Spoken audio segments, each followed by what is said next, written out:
After a week or so, they sent round a message saying they had a surplus of milk pudding. They said they were willing to share it with the rest of us if we went to their camp at noon. All they asked was that we brought our own spoons and dishes. The offer was undoubtedly generous, but we thought the tone of the message was rather curt. Apparently there'd been some kind of blunder. From what we could gather, the blame for the surplus lay entirely with their cooks. It seemed they'd measured the ingredients in the wrong quantities. "What on earth do they need cooks for?" said Isabella. "Can't they do their own cooking?" She'd been complaining about the newcomers for days, and now she had grounds for further criticism.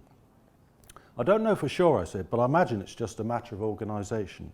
There's a fair few of them, so they probably find it better to share the jobs around. It's called division of labour.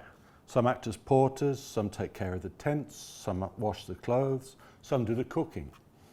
"Some do nothing," said Isabella. "Yes, I noticed that, apart from giving orders." "Perhaps the orders are a necessary element," I said, "to keep the camp running smoothly. You have to admit it all looks highly efficient." "Well, if it's so efficient," Isabella demanded, "why did they end up with a surplus of milk pudding?" This was a good question. An error of such proportions was certainly out of character. Ever since they'd arrived there, every move had appeared part of a carefully planned operation. We'd watched them cross the river from the south, bringing with them all manner of equipment, supplies and baggage.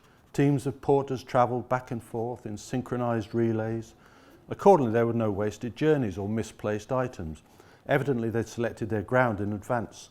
We marvelled at the way they deployed their tents in a perfect grid formation. All the pitches were marked out precisely. Each tent was identical in size, colour and shape. Each faced in the same direction, and each was separated from the next by exactly the same interval.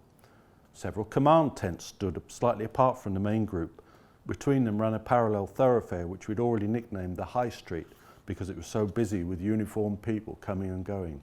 Every tent had a white pennant flag from its peak, a white pennant flying from its peak. When the work was finished, the new encampment dominated the entire southeast part of the field. Along its boundary ran a low picket fence, and at each corner stood a flagpole. The camp had come into existence during the course of the day, the process being overseen by a surveyor, a quartermaster and an inspector of works. Their logistical proficiency was astonishing to behold. Yet despite all this, they'd managed to produce a surplus of milk pudding. Thank you.